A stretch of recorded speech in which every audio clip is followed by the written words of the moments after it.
kan. Jadi artinya gibah itu intinya ya, membicarakan keburukan atau keaiban orang lain, bukan keburukan saya dan keaiban saya. Iya, tapi tujuannya apa Mbak Berta? Puaslah, plong lah. Kayaknya gitu. Kenapa? buang-buang waktu, buang energi sih Mbak. Buang Mendingan energi ya. mengerjakan hal-hal yang lebih positif lah. Tapi kan itu hanya pendapat dari seorang Ibu Patricia. Beda lagi kan dengan pendapat si A, si B, si itu. Tuh. Siapa yang setuju gibah? Saya tidak. Tidak ya. Saya tidak. Karena alasannya tadi. Gibah itu bagi saya hanya memperbanyak dosa dan membuang waktu. tapi sering nggak? Sebenarnya nggak tanpa disadari gitu. Nggak sengaja tuh mau ngomongin soal keburukan orang lain. Tapi kadang-kadang kita ngobrol nih, kan spontan aja. Terus tahu-tahu, tapi kan kata ini, tapi kan kata itu, iya, dia tuh gini loh. Kan nggak sadar kita. Gibah yang tidak disadari itu bisa terjadi kan? Bisa terjadi, tapi pada akhirnya adalah bagaimana kita mengontrol diri untuk tidak terlibat dalam gibah-gibah yang ya pada akhirnya memperkeruh. Ya, karena gibah itu kan asal muasalnya nanti ada yang ngasih kecap, ada yang ngasih garam, ada yang ngasih merica, ujung-ujungnya udah gak jelas, kan?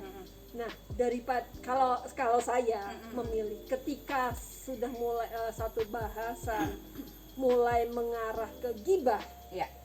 maka saya selalu berusaha untuk mengingatkan. Kalau tidak bisa mengingatkan yang lain untuk berhenti, paling tidak saya kemudian undur diri. Pamit ya. Ya, Live ya. betul. Oke. Tapi gini, orang itu apalagi kalau misalnya kita cuma berdua. Kalau misalnya banyak orang, sebagian besar nih lagi mempergunjingkan tadi, sedang membicarakan entah itu aib atau apa, tapi intinya sih kalau versinya kita yang membicarakan ya nggak apa-apa, tapi kan bener itu kalimatnya kan kadang-kadang gitu, ya ini hanya untuk kita ya, gitu kan, hanya untuk kita, tapi nanti di sana lagi hanya untuk kita ya. Iya. Terus dia ngomongnya bahwa ini bukan ngomongin orang lain, keburukan orang lain, tapi ya emang gitu sih, orangnya kayak gitu sih kan, gitu kan, model-modelnya begitu. Nah, gimana seorang Ibu Patricia atau siapapun gitu ya, kalau kemudian hanya seorang diri saja dia berada dalam komunitas yang sebagian besar adalah seperti itu, mungkinkah kita mengingatkan? Ya, Mungkinkah? pilihan ada lagi pada diri kita sendiri. Oh ya?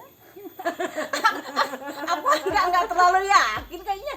Terus? Ya, karena begini, kalau saya prinsip saya begini, kalau ingat saya pernah ngomong di mana bumi dipijak-pijak, Yes. maka langit itu tidak bisa kita pijak. Pasti. Kalau ada itu berarti dalam mimpi.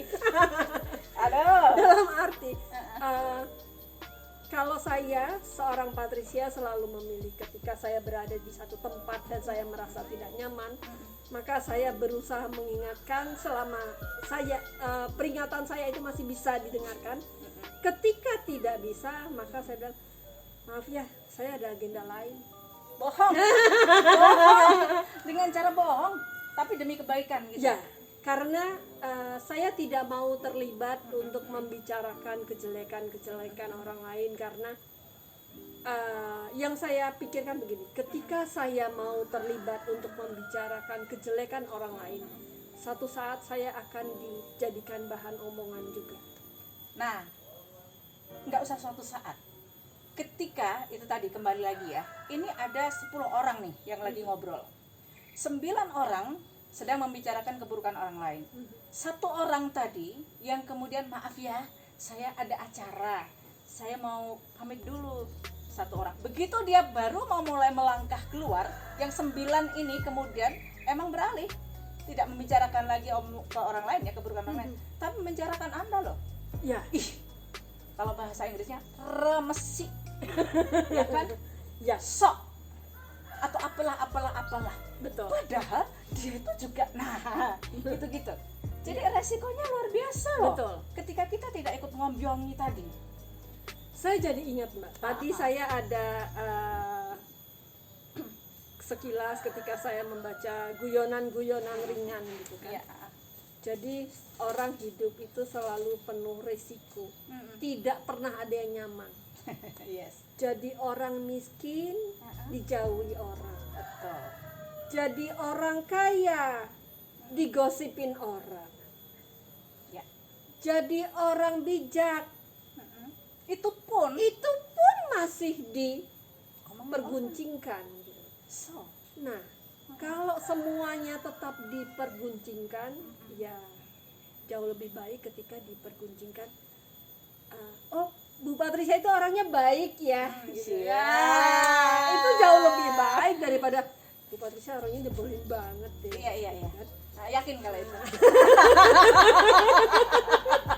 Saya mewakili dari sekian banyak orang itu. Tapi betul loh Bu. Ketika ya itu tadi ya, ada 10 kemudian satu yang berbeda. Selain tadi sok banget, remesi gitu. Betul. Tapi pasti justru malah yang seperti ini dibilang aneh banget orangnya. Masa gini.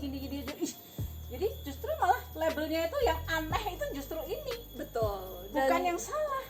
Dan buat saya sendiri sudah terbiasa dapat stempel jadi orang aneh, itu udah biasa banget gitu. Jadi Anehnya karena keberanian mengambil resiko tadi. mungkin Aneh dalam tanda kutipnya ya. ya karena mungkin karena saya orangnya terlalu keras ya Mbak ya. Keras dalam arti ketika saya merasa bahwa apa yang saya pegang ini adalah sesuatu hal yang benar, orang tidak akan mudah untuk menggoyahkan saya. Biarpun akhirnya saya maju sendiri gitu kan, No problem. nggak masalah. Rawe-rawe rantas gitu ya. Rawe-rawe rantas Malang-malang putung. terus Ya udah. Mbak Beta mutung. Rawe-rawe rantas malang-malang putung. Siapa yang mau maju diberantas, yang tidak mau mutung. Aduh, gitu ya. Tapi ya memang kadang-kadang kita butuh orang-orang yang seperti itu ya. Tetap berani menyuarakan kebenaran. Kebenaran bukan versi saya, versi kita. Tapi memang kayak gitu tuh nggak bener gitu. Tapi tadi kembali yang ke hal gibah tadi ya, membicarakan aib, membicarakan keburukan orang lain. Kalau memang itu betul, apa sih yang salah sebetulnya ketika membicarakan orang lain itu, keaiban orang lain? Karena ada juga yang mengatakan bahwa ini untuk pembelajaran bagi kita, jangan sampai kita besok seperti itulah, apalah gitu. Gini, kalau boleh saya mencuri sedikit ilmu dari sebuah komunitas yang saya ikuti, bahwa ketika kita membicarakan hal yang negatif, berarti kita menarik hal negatif itu untuk lebih dekat dengan kita. Repeat. Ketika kita membicarakan hal negatif, itu bermakna bahwa kita menarik hal negatif itu menjadi lebih dekat dengan kita. So yang harus kita lakukan adalah ketika kita melihat sesuatu hal yang negatif, kita tidak perlu berkomentar, kita tidak perlu gibah itu tadi, tetapi bolehlah kita kemudian introspeksi. Oh ya, seperti itu jelek, berarti aku tidak suka, aku tidak nyaman, aku tidak boleh seperti itu. aku tidak boleh seperti itu. Tapi kan ini hanya bicara soal aku. Ya, Sebaiknya kita tidak seperti itu. betul. Dan kepada yang bersangkutan yang menjadi objek pembicaraan tadi, sebaiknya kita perlu nggak sih kemudian kita bicara empat mata gitu, atau lihat-lihat dulu. Antara perlu dan tidak perlu. Ada orang yang bisa menerima masukan. Ya, Dalam hal ini kita bisa bicara. betul. Tetapi ketika itu kritikan memang sebaiknya disampaikan tidak di tengah keramaian. Oke. Apalagi Covid. Ya. Ketika kita mengkritik sebaiknya memang antara kau dan aku saja. Oke. Kau dan aku ya. Ini Iya. lagu tahun 80-an kan.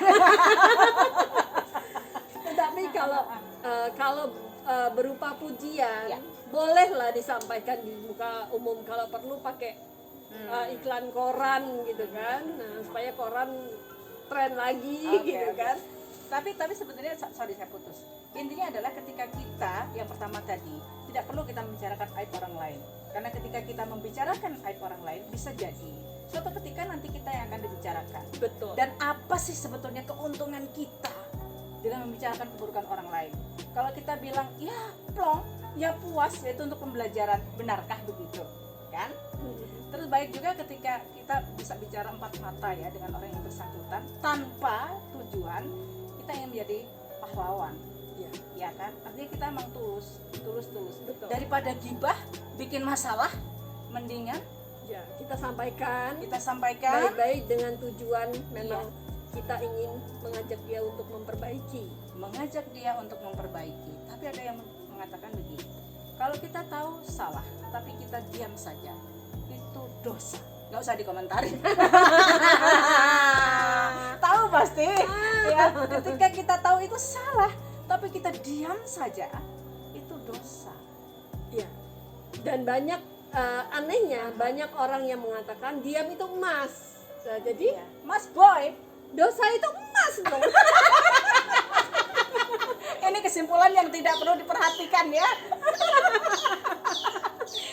Ya, pemirsa, intinya adalah kalau ada di antara kita yang sadar atau tidak, kita tengah berada dalam situasi yang kemudian membuat kita membicarakan keburukan orang lain atau aib orang lain. Istilah sekarang itu adalah gibah tadi ya.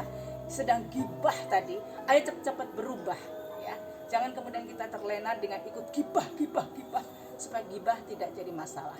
Tetapi stop gibah karena dengan menyetop gibah akan menjadi berkah dan barokah untuk kita. Betul. Amin. Nantikan terus obrolan pinggir kali, obrolan suka-suka tapi bersama Berta Sugati. Oh ya, Mengena di hati, tidak menimbulkan sakit hati, ya, dan tetap nyaman di hati. intinya adalah hati-hati. Saya Berta Sugati dan Ibu Patricia Lestari Taslim kembali ketemu di obrolan pinggir kali, obrolan suka-suka yang mengena di hati.